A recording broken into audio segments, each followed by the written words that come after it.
we grab everyone, grab a seat? That'd be great.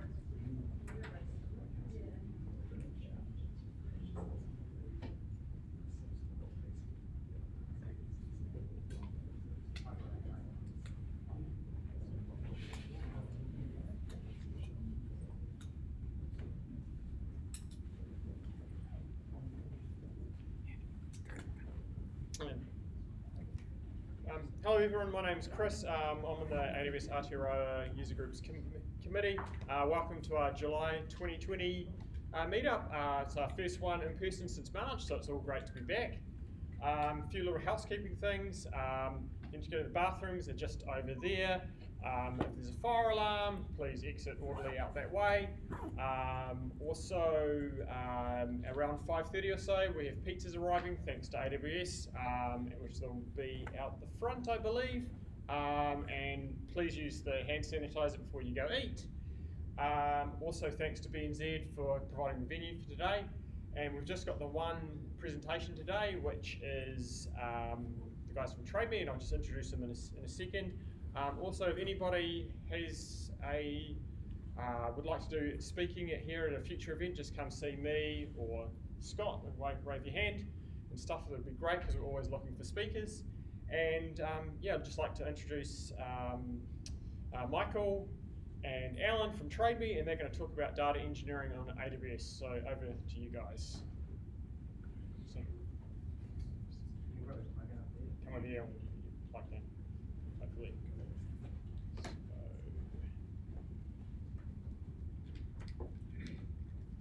Again, and cross your fingers.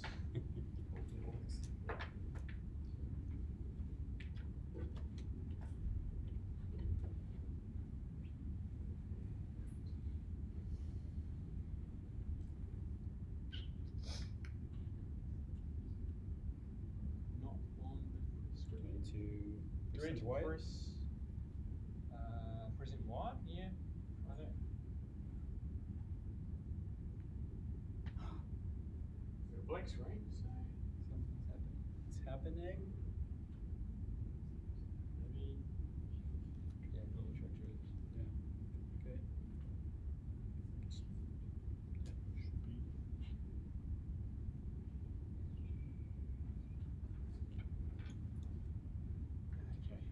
Okay.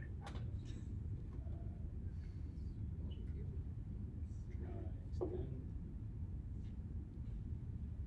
It's going somewhere. Yeah. Unplug. Should have tried this before.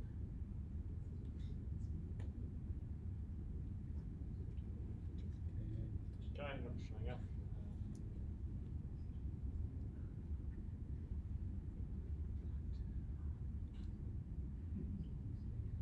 Should just represent wide, shouldn't it? Yeah. Sorry, guys.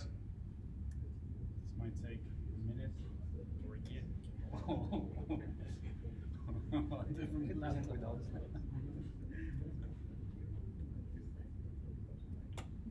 Different laptop. Yes. That's okay. Of course.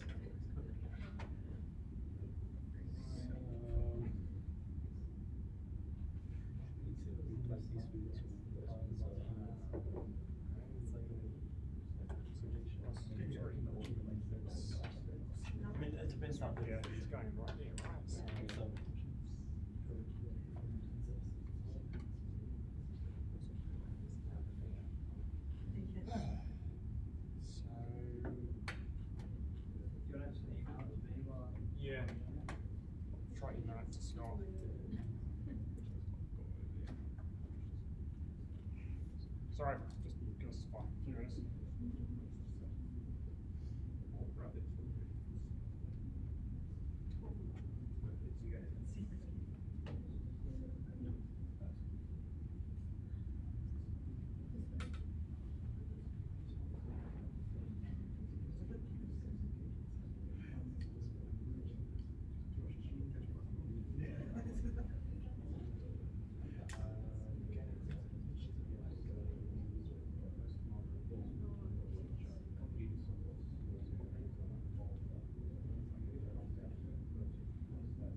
Nice wallpaper.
More people in the room and less like you. Yeah.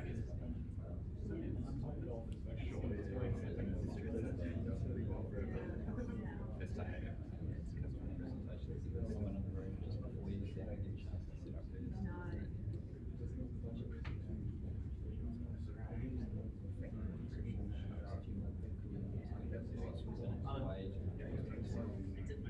I know, I didn't drop it down, but probably not. We got there. Welcome everyone. Sorry about the technical difficulty. How to move this? There we go. Okay, so hello everyone. I'm Alan. I'm the principal data engineer at TradeMe, and I look after the database team recently. This way? So the camera can be. Oh, there we go. The database team, the data team, the central data team. There's a lot of things that the team looks after. Most of our data platform sits on AWS, so we just wanted to share more or less what the technologies are that we use to kind of like wrangle the data at TradeMe, how we ingest it, how we process it, and how we let other people kind of use all this data that TradeMe has.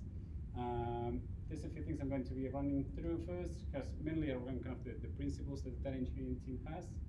And let me just move this a little bit more to the middle.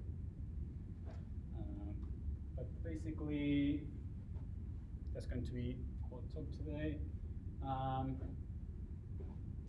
So the data engineering title, how many here know what data engineering means, or have you worked with data engineers, or are you data engineers? We have a couple, so that's awesome. They might belong to my team, but that's okay. So mainly, the data engineering title is kind of it's a new thing, relatively new thing, something that kind of started like kind of 5 years ago, and it changes company to company. There's a lot of like different descriptions for the title. It goes from kind of the old school kind of a DBA kind of thing to kind of like more developer side and DevOps. So here at TradeMe we have a whole team that just its sole purpose is to kind of make sure that data is available to product teams across the company. we focus on data that's kind of a product, and what we want to do is make sure the data is available in a bunch of different ways across the company. One of the issues that Tremi had in the past was we have a very monolithic kind of like a data space. So that meant like we have kind of old school data warehouses, and we just couldn't scale with the rest of the company. We couldn't add just more people to kind of get more stuff done. So one of the aims of the data engineering team right now is to provide the tooling for our data, and we just enable others to kind of use that data wisely if possible and make the best use of it.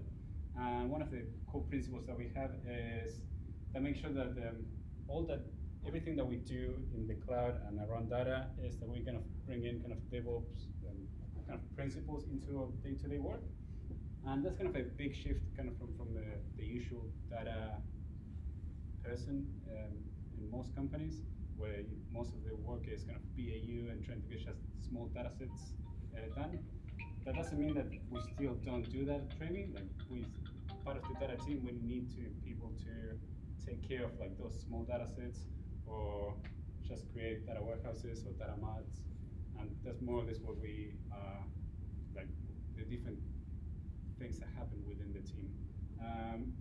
Some of the things that we aspire to do is we, instead of worrying too much about like how we ingest the data and put it into just one monolithic place, we try to serve the data, make sure that it is discoverable by all the teams, and we don't want to worry too much about how we do the ETLs. So probably you've heard about ETLs everywhere, and ETLs usually require a lot of kind of domain expertise around your data, and we usually, for example, Maikel and I, we don't have that much expertise about like what the data means. We just know what the data is, and we just want to kind of enable others to make the best use of that. Maikel and I were going to be kind of going through the different areas. Maikel's going to talk about the ingestion aspect of it. But one of the things we want to do from the data engineering space is how we can kind of reconcile the data space with the development cycle, and how how we can enable product teams to kind of make better use of data. To do that, we need to kind of be able to publish events from the Tremi application. Like if you go into Tremi and you make a search, or you view a listing, or you bid on something, we want to provide those events to the wider teams at Tremi. So we're going to be like, there's a lot of things right now that we're working on, but we want to kind of be able to publish all those events into kind of a central space, and just allow teams to kind of use those events as they see fit. From product teams to just analysts, data scientists, and we just don't want to become the kind of the central backlog of like we don't want to kind of control the data. We just want to push back a little bit into the product teams and let them know this is how you interact with the data, and that it's up to you to do whatever you want with it. Like you produce it, you can consume it as well. And the other things around about the team that we provide kind of the ecosystem around it. And this is more or less what all that kind of means from a bunch of services. We are mainly in AWS, but we are using some of the services that are not part of the AWS ecosystem. And here we kind of divided all this into different layers. We have our ingestion layer. We are using Kinesis Firehose as kind of the main entry point for a data lake. Does everyone know more or less what a data lake is? For those of you who don't know, I'm not sure the exact definition for a data lake, but it's basically just a dumping ground of data. One of the issues we have in data lake is sometimes like you might see it as it might become a kind of a swamp kind of area, which just like everyone just dumps whatever they want in there and it just goes to die because S3 storage is free, so why not? But the main purpose of it is not to centralize the data, is to have a space where the constraints are a lot more elastic, and that's what kind of one of the things that AWS provides for us. You will see there in the ingestion area that we have SQL Server. Tremi is built on a kind of a Microsoft stack, or the Tremi's kind of a main database is a big monolithic SQL Server application, and from there we have a lot of different services that feed into a bunch of other systems. So that's why kind of we use some of the SQL Server, kind of the Microsoft stack, to push the data out of either databases and into different areas. We're kind of in the process of migrating some of these systems in kind of like more cloud-ready areas. But I think Maikel will talk a bit more about kind of what the future of the platform looks like. On the storage area, we have the storage layer. We have S3, and that's kind of where we put all of the data. I have some stats later on, but there's a lot of things that we have to think about when we put data into S3, from where we put it, how much data we are storing, the type of data, if there's PII data. One of the kind of the principles that they mentioned is that on our data lake, or this AWS, we try not to put kind of PII data from our members. So we either kind of like hash all that kind of a PII data out of these events. So most of the time, it's very rarely that an analyst or a data scientist actually needs to know who created, like who viewed a listing. It's about like just a member X did that.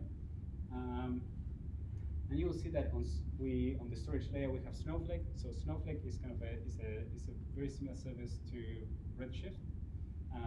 It's basically a cloud data warehouse. And the reason that we are using Snowflake instead of Redshift is one of the key aspects of Snowflake is the decoupling of compute and storage. So pretty much like unlike Redshift, you can spin up your compute environments on top of your data warehouses. You can clone your terabyte data warehouse in a matter of minutes. So there's a lot of like these kind of new technologies that are exposed through Snowflake that are pretty attractive to us, and it's one of the reasons why we are using it. On the processing layer, we are using AWS Glue for cataloging our data. So just imagine like we created a database on top of the data, and Glue exposes all these tables and just allows us to have a better view of what's in there. EMR is Elastic MapReduce, and more specifically, we use Apache Spark to kind of process the data within EMR. And then we use AWS Fargate. AWS Fargate is used kind of just from a compute environment point of view, and it allows us to kind of run ETL flows or ETL jobs or like some other processes that require compute that we can spin up and down or just be more elastic. All this data is exposed like it can be queried on the query layer through Snowflake or Athena. Athena is a pretty cool service. It's built on REST.DB and pretty much allows us to kind of query the data using SQL that is sitting on S3. And the main use cases for Athena is just data exploration. We expose kind of the raw data that we have on S3, and it just allows kind of analysts to kind of like dig a little bit deeper. We have Elasticsearch that we're using mainly to see the events that are coming in real time. And Maikel might be wondering how we do that with S3. Maikel's going to go through that detail. And then on the serving side, we're using SageMaker as kind of the main area that we expose in kind of data. We're using like mainly for kind of the notebooks application, like through Jupyter or RStudio. And Power BI is kind of being a Microsoft shop. It's kind of for kind of visualization tool, and it has been for quite a long time. And that's one of the reasons that it's just we continue to use it, and also we can connect it to Athena, and so it's pretty straightforward, and it kind of allows us to quite a lot of flexibility. And to tie all this, we are using our orchestration layer of how we move data around. In the past we used step functions, and we still do to some degree, but we've moved most of our orchestration to a kind of a newish product that is called Prefect. I'm going to explain a little bit more about Prefect later on, but that's more or less what data looks like. These are just some stats I just pulled out today. Hopefully the numbers are okay. But on a daily basis, we consume around 1 million events that come through the pipeline. I'm not really sure how much data are in these events, but they come in a bunch of different forms. Although we have consumed million individual events, by the end of the day, these million events, the 100 million events will kind of be transformed into at least over 1 billion individual rows. That kind of like that just show what our members have been doing, and all that translates into like 30 plus terabytes of data in our data lake. We are pretty conscious about how much data we are storing, so we try to not keep more than 2 years worth of data. We use deep storage for data that we don't need. That's not taken into account in this calculation. And most of the data that we're storing in S3 is highly compressed, so we are using Parquet files, which GCP compression for most of the time. We have around 100 active different flows, so this is kind of 100 different kind of ETLs or processes on top of our data. And through Athena and all kind of the query layer, we are processing around 1,000 queries a day, just inside training from analysts, product managers, data scientists, etc. And on a daily basis, all those queries just process or go through 15 terabytes of data. There's probably a lot of room of improvement there, given that the whole data set is 30 terabytes, so we need to kind of figure out why that's going on. But yeah, I think now Maikel might talk a little bit more about data ingestion aspect. Cool, so hi, I'm Maikel. I'll kick off my talk about talking about data ingestion and what it means to us at Trame and how we make it work. So basically, as you can imagine, the data ingestion is that process that happens right in the beginning of the pipeline. So that's when you need to figure out what kind of data you want to bring into the cloud, so you can process the data and make the data available to your consumers downstream. There are a few things that you need to keep in mind when you start building this ingestion pipeline. For example, you need to understand what's the source of your data. Like in our case, this is basically the training website, that's the platform. You can imagine that we want to keep track of what our members are doing on the website, like what listings they are viewing, where they're clicking, what they are searching for. So that can be used to give them later on a better experience, and also to like give the power to our analysts to understand how training is being used. So this is about the source. We also need to understand about the variety of data. Are we only sending text data? Like you could be sending through an ingestion pipeline, music, videos, or things that can make the whole ingestion pipeline more complex. The other part is the volume. So how much data are going to be sending to the cloud? And the last part is the frequency. So do we need to have data in real time? Is it okay for data to come every an hour or 2 hours? And I'd say that the last two parts about the volume of the data and the frequency of the data are really important parts for you to define later on what technologies you're going to be using inside your cloud provider, because you need to be able to handle like the velocity of the data and also how much data you are sending through. So we at Trame, Alan and I, as Alan said, we are part of this data engineering team with Josh and Jess that are sitting there in the back. So part of our mission at Trame is to enable teams to ingest data into the data lake. So we want to make sure that the process of moving from the website into the data lake is something generic and consistent, so people can just ingest the kind of data they want. And we need to do a lot of work to make sure, like to collaborate with teams to make sure that that's just a really easy process to happen. And we've been through a few iterations on our ingestion pipeline to get it to the point where it is right now. And I'll detail about a little bit more about our journey. So this was our first iteration when we just started, like a few years ago. So you can see Trame on the left there, the website. We made changes to the Trame code base to start generating these events and outputting specific events one at a time to the on-premise file system. So we would just append events into a log file. And this file will stay there for about an hour. When the file then will roll over and a job will come up and pick up that file and just upload to S3. So then data would land on S3 in this landing area. Then the data pipeline will kick off to actually process the data, and then data will be available on the data lake. So this whole process, it's resilient, it works, it looks fine, but very early on we started noticing that that was not going to be our way forward. It's not really like future-proof. So first, because we have this on-premise dependency of writing to a file, and secondly, because the timeliness of the data started becoming something more and more important at training. So people don't want to see that event coming an hour later. They want to see a few minutes later if possible, because we want to act on that new insight. So that's when we started looking to some alternatives. And when we built that first iteration, Kinesis Firehose was not available in Sydney, which is the region that we use for AWS. Then Kinesis Firehose was made available, and we started using it. If you don't know what Firehose is, it's a data ingestion service that it basically acts as a buffer. So you can send events to Firehose. It will buffer the events there for a while. And then you can configure on a time base to flush to the destination, or you can configure like to be on a volume base. So every 50 megabytes or every specific kilobytes, you can output to a destination.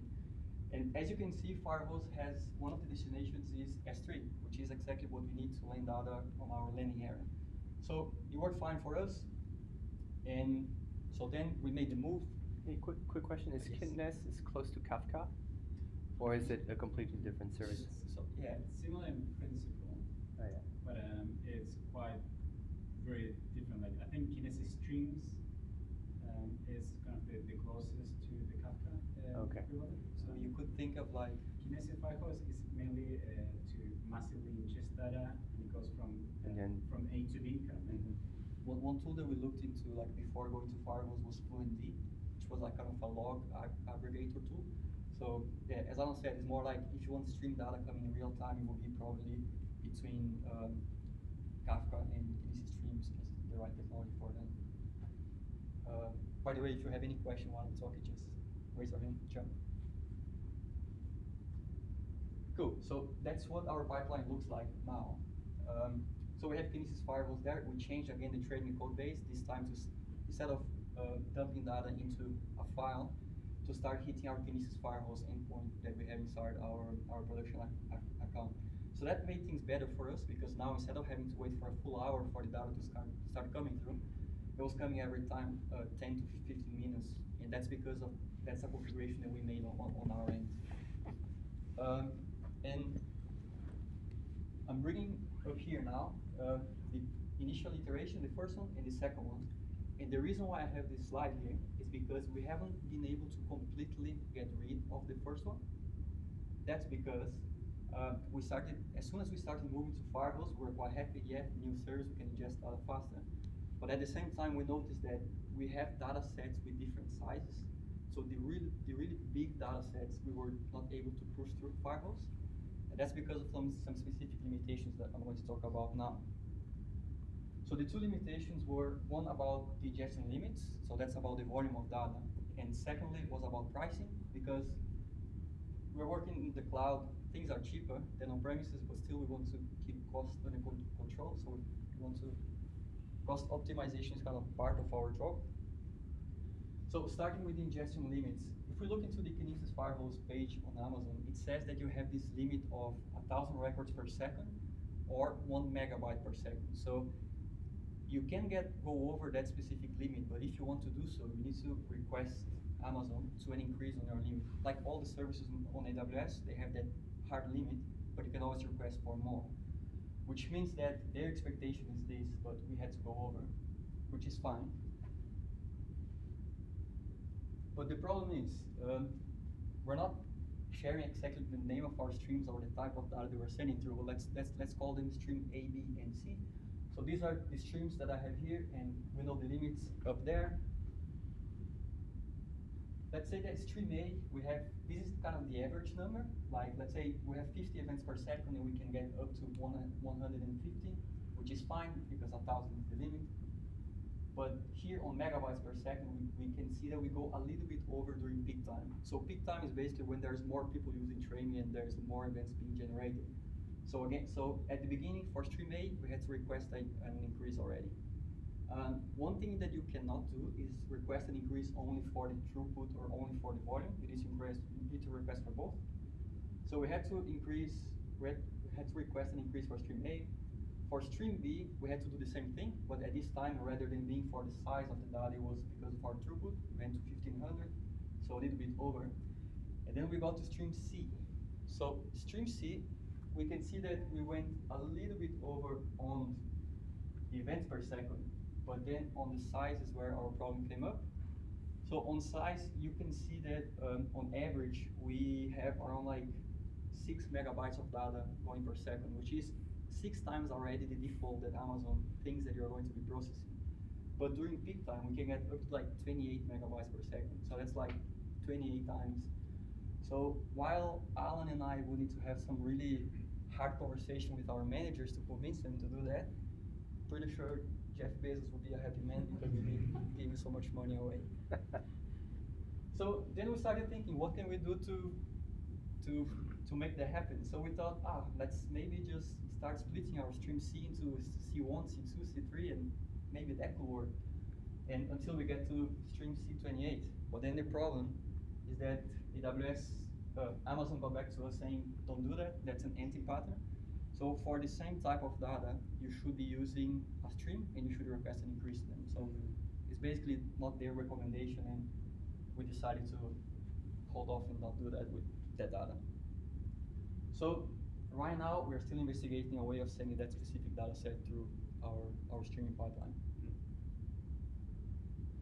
The other part, which is the happy part, which is things that we were able to get around, is about pricing. So the way that Kinesis charges you is around the volume of data ingested times the number of data records times the size. So if you have 5 records of 10 kilobytes, you will pay for 50 kilobytes. But the interesting part is that it says that it's rounded up to the nearest 5 kilobytes. So if you have really like tiny events of 1 kilobyte that you are sending, you're always paying as you were sending 5 kilobytes, right? So it's a waste of money on our end. So what we did to get around it, we applied buffering on our end. So that means that on training, instead of sending one event at a time, we buffer the data there for a while until we get to a specific size. And then also on the Kinesis firehose side of things, there's another cost of optimization that we applied here, because if we started sending data like from firehose to S3 on a really short time base, it means that we would have really tiny files with like not that much data. And for the big data technologies that read data from S3, it's better if we have bigger files with more data than plenty of small files. So it's bad for the big data processing side of things, but also because we will be paying a lot of like requests to S3. So every time you read a file, like the big data processing engine needs to go open the file, get the data. So we basically apply these two strategies to save on cost on firehose. The second thing that we did was to apply compression to the record level. So instead of sending that bigger payload of data, we started compressing the data inside the training code base. So we compress it there, and then when we send to firehose, we use something called a lambda transform. So what you can do inside a lambda, inside a Kinesis firehose stream, is to call a lambda function every time data comes through. So that means that inside that lambda, we can decompress the data, send the data back to the stream, and just let the whole process go through the same way. So that's how we got around of decompressing the data on the fly. Does it not slow down a bit? It does. And I'll get to a slide where I'm going to talk about that. It's a good point. So there is one thing that, like another blocker that we found with firehose is that Kinesis firehose has by default only one destination, so you have to choose one of them.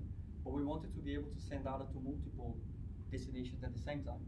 So what we did was inside the lambda transform, we also started making calls to Elasticsearch. So we were decompressing the data there, data was available to us. So we would just push data to Elasticsearch, and then you could use like a tool like Kibana for you to be able to query the data.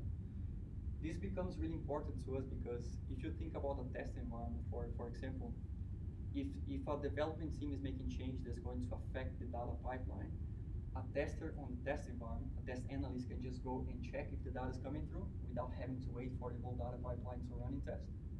So that was a win for us. So what are the problems that firehose still cannot solve for us? So the lambda transform adds latency to the pipeline because we received a payload through firehose, but we need to decompress, we need to loop through the events. So we need to decompress one by one there, which makes the pipeline go a little bit slower. This custom event transformation while compression is something that we had to do on our end. So I wish firehose would be able to handle that better and like offering some way of decompressing the data without us having to do our own thing. The problem with big payloads, so that data that goes through stream C, we just cannot send through firehose without spending a lot of money.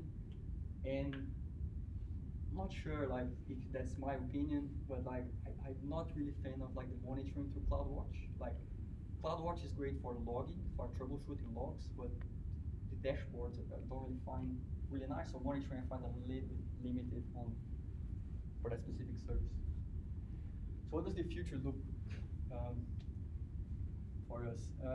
We have been considering using Kafka because Kinesis Firehose is kind of a near real-time approach where we send data every 10 minutes. Kafka would be to actually start using data in real time. And there are services like on AWS, we could start using MSK, it's available in Sydney now. There's also Confluent Cloud, which is another, Confluent is the company behind Kafka, so we can potentially use their cloud offering for that.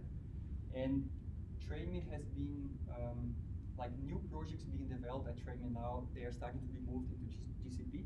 So it doesn't mean that TradeMe is going to move 100% to GCP, like you still have a lot of things on AWS, but we could start exploring kind of a cross-cloud platform strategy on this case and start using maybe Google Pub Sub for that. So that wraps up my initial part. Does anyone have any question?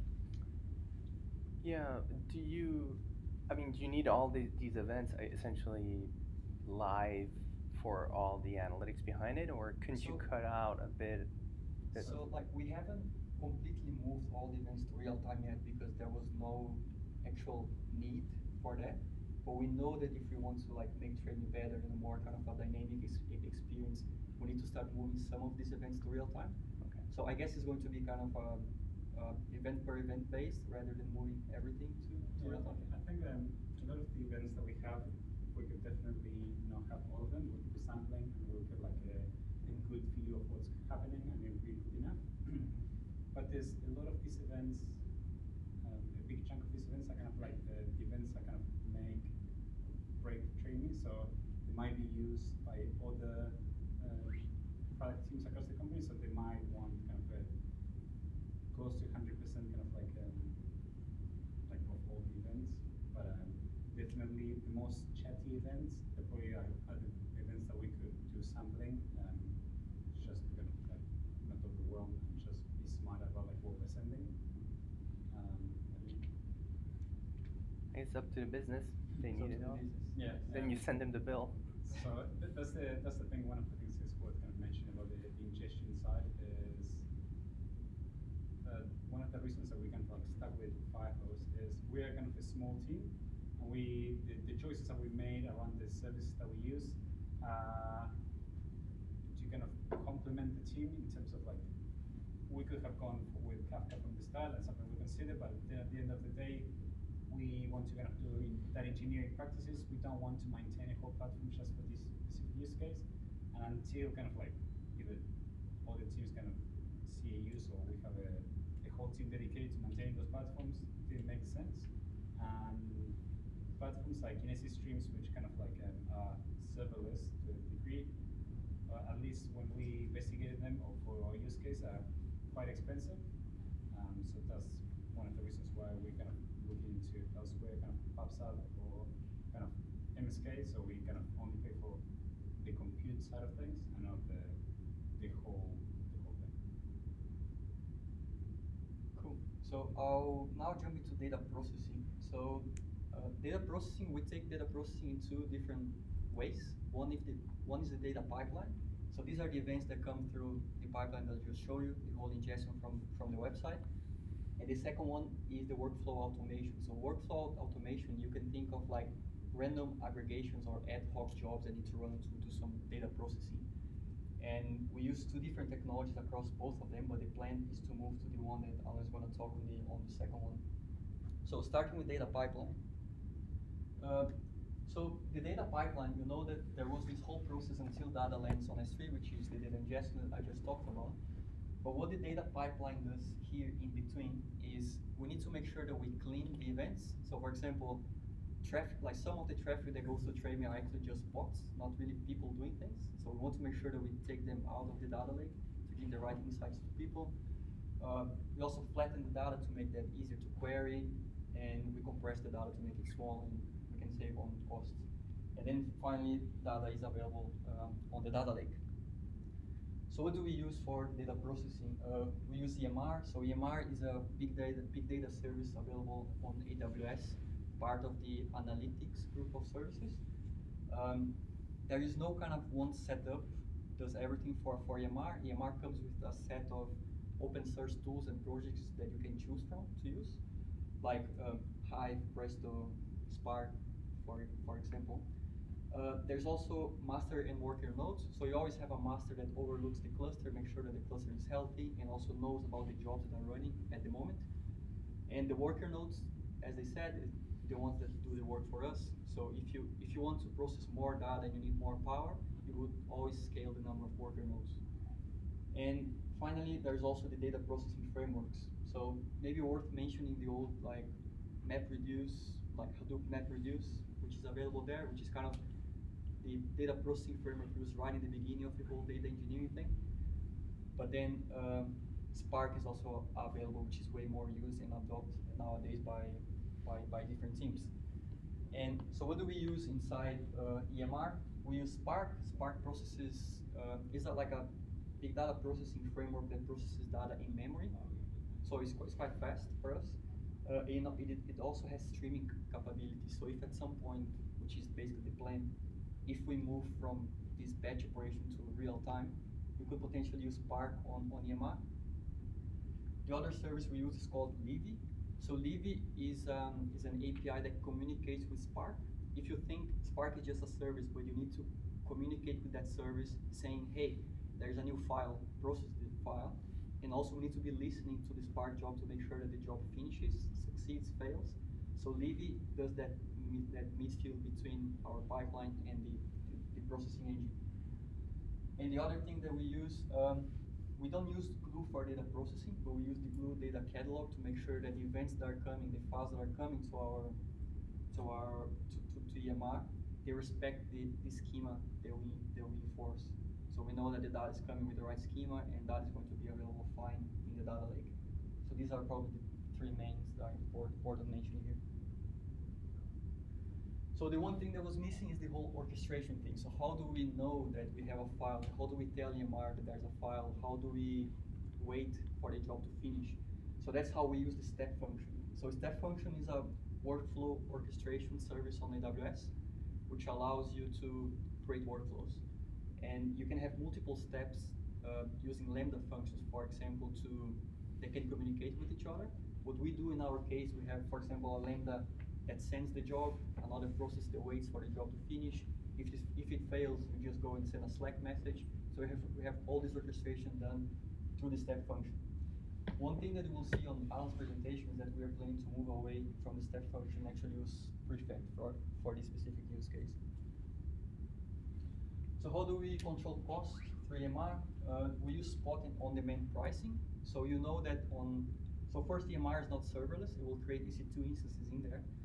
So, and you can configure your instances to be on-demand or spot. Spot pricing, you pay less, but your instance may die at any time.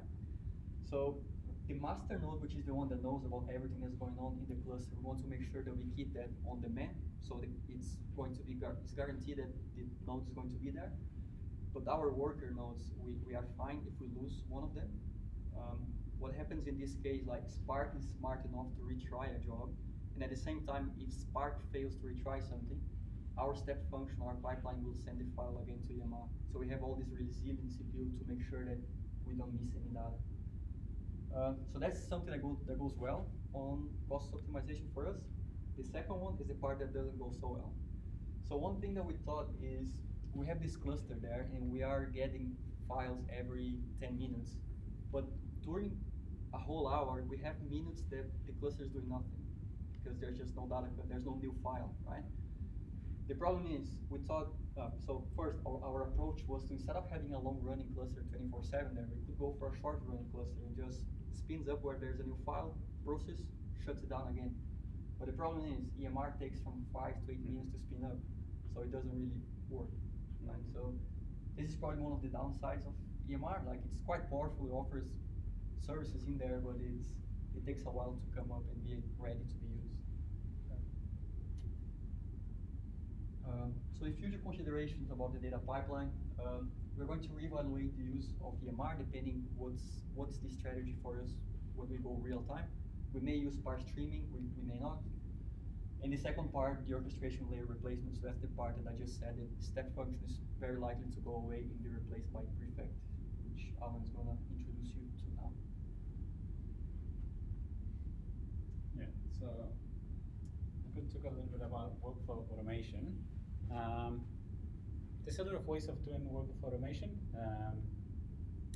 There's like usually on-premise, and something that has happened to me as a data engineer, as a data aligned person, is you might end up with a bunch of different scripts that just the one tied to each other to do a bunch of different work, or you just might have a very complex process and you just want a way to orchestrate all these different things around your area. So that's where the workflow automation frameworks come in. And there's a lot of multiple ways of doing it. And through the history of software, there's been plenty of ways of doing it. So at Trimme, we kind of started with kind of a Hadoop kind of on-premise thing, and we used a bunch of like Apache related products around to do kind of things related to automating workflows. One of them is NiFi. We also use Uzi and maybe some other ones. At the start, we evaluated using Airflow, which is kind of a workflow automation framework that kind of started in 2015. And we weren't too impressed. Like, there was quite a few areas which just didn't really work well for us. So we decided we know better. We're going to build our own, and we're going to maintain it, and it's going to be all fine.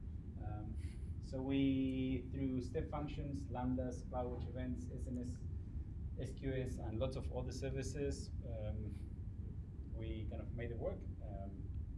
There's a lot more, and what we realized is, like, yeah, we were just making our life a lot harder. We're kind of like just picking up services, and we got things to work, and we kind of were happy that we kind of built systems and processes around all these things, but there was just too much to manage. We were deploying things with either CloudFormation, or we were using the serverless framework and trying to kind of like get in a whole view of the whole system. It was just quite complicated. There we go. And we ended up with, yeah, this big spaghetti of things going on. It was impossible. And yeah, I only put a few services, but like if Ground Station was available, we would have used it. It's just like whatever new service Amazon was adding, we thought like, oh, this would be awesome for this new thing. So it's just, we were kind of completely in the kind of the wrong kind of mindset to kind of how to tackle these kind of issues. So along came Prefect. It's a tool that's workflow automation, and it's kind of Python based, so kind of given our workflows, most of our code that we write for kind of data wrangling is written in Python. We thought, awesome. So we pretty much, Prefect, one of the things it does is it kind of abstracts kind of your Python code into like from more like the execution engine to your storage engine. It's all kind of separate. And there's a lot of great things to say about Prefect, but one of the things that kind of attracted us the most about it is we can do the whole automation, the scheduling, and everything through Prefect Cloud, but most of the execution engine and the data lives within AWS, so we keep control of that, and that's something that we value quite a bit. So we trialed it last year in April, and we kind of stuck with it. So that was kind of one of the great things that we kind of got out of Prefect, just kind of getting this new thing. And the other thing we kind of did around Prefect is kind of goes back to kind of that principle of kind of like using DevOps for all data operations. So initially we were just kind of deploying things on our own. We were not really doing the right thing, like someone was deploying to prod at the same time as someone else. It was kind of creating a lot of issues. So we kind of brought in CI/CD pipelines. So at Tremi we use GitLab, and so we kind of orchestrated and automated most of the deployment of our flows through GitLab, and it has been working pretty well. And what the flow does, well, the CI/CD flow does is it will register your flow into Prefect Cloud. It will deploy it into our environment, and then when it's time to run, it will spin up. It will use AWS Fargate to kind of like spin up as many containers as it needs, and all your flows and all your code will run within that environment. And when it finishes, it will shut down. So it's pretty convenient for us. It's quite flexible. It allows us to kind of like go from flow that just it does a normal ETL from A to B. So you kind of like go through kind of more data science, machine learning projects that will run in different kind of Fargate instances. So Fargate has allowed us to kind of like tackle a lot of these kind of these main like architectural issues that we were having, and kind of allow us a lot more flexibility and at a good cost. So that was good sales pitch. How does it beat Airflow, or what was the limitation of the other tool? So, is it cost-wise, or just when you say No. flexibility? So there's a lot of things going. One of the things is when you write at least this was when we evaluated Airflow, is when you write an Airflow flow, you have to think about the execution engine. You have to think like, actually, if I'm writing a DAG to do something, and you're going from node A to node B, and you want to pass data around, you have to think about like everything that is involved to do that within Airflow. With Prefect, Prefect runs when you pass data. You create your functions, and you just use a decorator, and that will be a node in your DAG, and the data will pass from one node to the other, kind of without you having to worry about it. So from our perspective, that wasn't a huge deal, because we knew the kind of flows that we were writing, we knew the environment. But the key aspect of it, it was our analysts or data scientists, we didn't want to have to kind of like overload them with a lot of knowledge about where they were running things. So that's why Prefect kind of like filled that up quite nicely, because they suddenly didn't really have to think too much about like where the flow was or where it was running. With like one of the things I mentioned here, so we're using Fargate, but our first implementation was running on AWS Batch or even running on EC2 instances, and we changed all that without like changing anything. Like things kept running just fine. And one of the key concepts of like Prefect is it uses Dask as a kind of execution engine, so that was kind of a huge plus for us. And I realized this is kind of a very data-centric, so if anyone has any questions about what any of this means, please come talk to me and I'll chat a little bit more about like all these things. But the other aspect was Airflow to run with high availability, being reliable, and a lot of things. We found that we couldn't really afford to deploy it properly ourselves. And back then, there were a few companies that you could pay them to host it for you, and they were just not good enough at that point. So I think Astronomy was one, and Google has a service that is based on Airflow. It's called Google Composer, I think. But there's quite a few aspects on those services that is just not great. Prefect, so far we haven't had any issues, so that's kind of the main reason. Thank you. Data exploration. I'll not realize we can go over time, but I'll go through them quickly.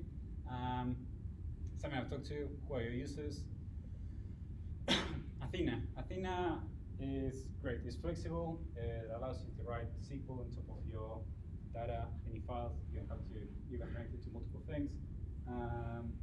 We allow, or we have a sandbox area where analysts can create tables and do some basic data wrangling using Athena. You can point into kind of any kind of file and it will read it, and you can just write SQL on top of it, and that's great. It can become a pretty cost-effective part of your ETL process if you wanted to. So that's this is kind of the main tool for doing kind of exploratory kind of processes and data exploration. SageMaker is also a great way. Like there's a lot of things that we are not using as part of SageMaker, but we have evaluated part of like hosting machine learning models or serving them. The main use that we have right now is being able to use kind of the notebooks and that aspect of it. One of the things we've done is we created a Slack bot where or analysts or anyone at Tremi can just invoke the Slack bot and it will spin up a Jupyter notebook. So you'll go through this form and then you'll get a link to your SageMaker notebook, which is pretty convenient. It will auto shut down, and there's a lot of things that we do in the background to kind of keep our notebooks in sync and the data that data scientists might need. And the main reason we did this is because data scientists, they were getting held back by the size of the notebooks, or if they wanted to run specific thing, if they wanted to do kind of data exploration on a GPU kind of enabled instance, they will have to kind of spin up a whole new one or spend a lot of money. SageMaker kind of allowed us to just offer those things a little bit easier. So that was a great thing. It can be cost effective, but doesn't support like spot pricing, so you'll be paying the full amount. So some instances you might be paying like a lot of money per hour. So we do have some monitoring on top of how much we're spending. And just to kind of like wrap this up, lessons learned, pick your battles. These are kind of the lessons that we learned from kind of being a small team and trying to deliver as much as we can. Is if you can buy or pay someone to do something for you, it's worth doing it instead of maintaining the platform. We made the mistake of kind of building our own thing multiple times. So it's definitely a room for improvement there. But that's kind of something that to keep in mind for all the things. If you can pay for it, it's worth evaluating and see what you get for your money. If it's serverless within Amazon, it's worth trying. And yeah, just like what else have we learned? There was a lot of lessons learned that we kind of jumped into the whole data engineering with AWS.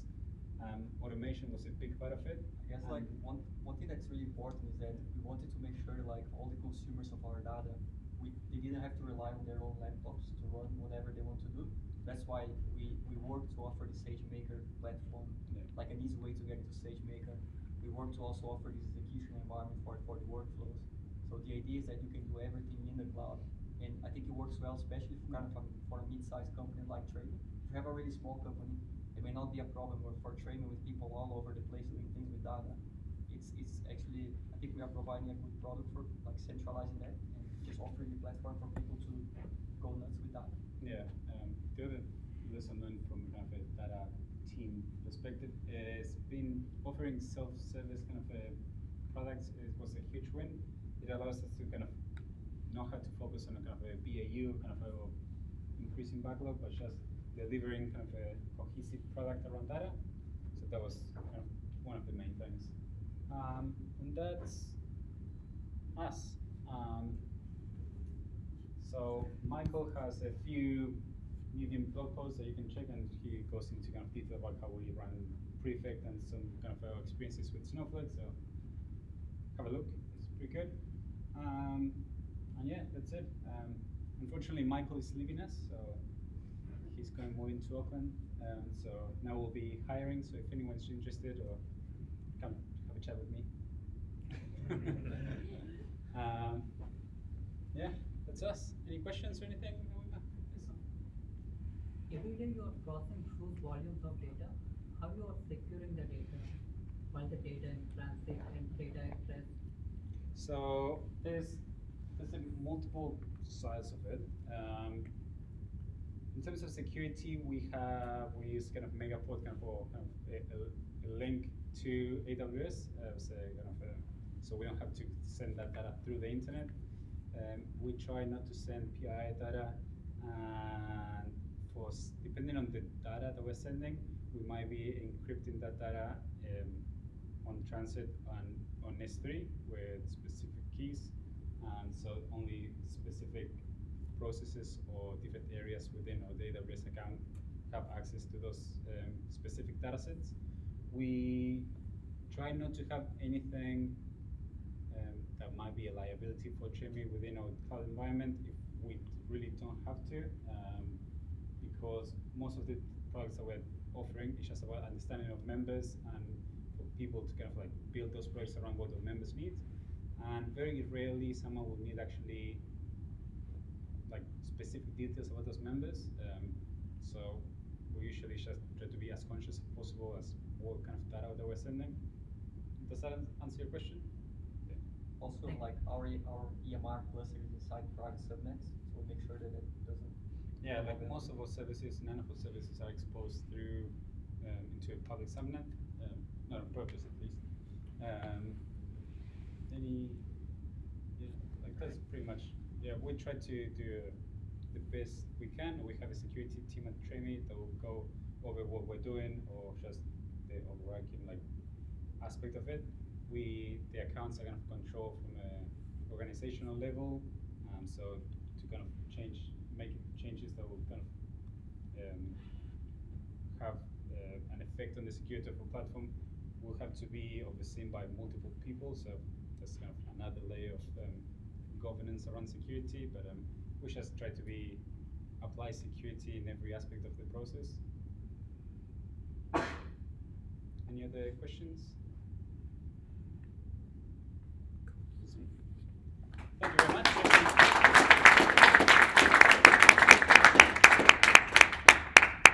Okay, thank you heaps, Alan and Maikel, for the presentation. Yeah, any other things, if anyone wants to speak, as I mentioned at the start, on the future presentation, or you have some topic you would like somebody else to speak at, just come see us. Apart from that, we've got pizzas waiting up there and some hand sanitizer, so please feel free to wash your hands and have some pizza and mingle and chat. So thank you, everybody. Thank you.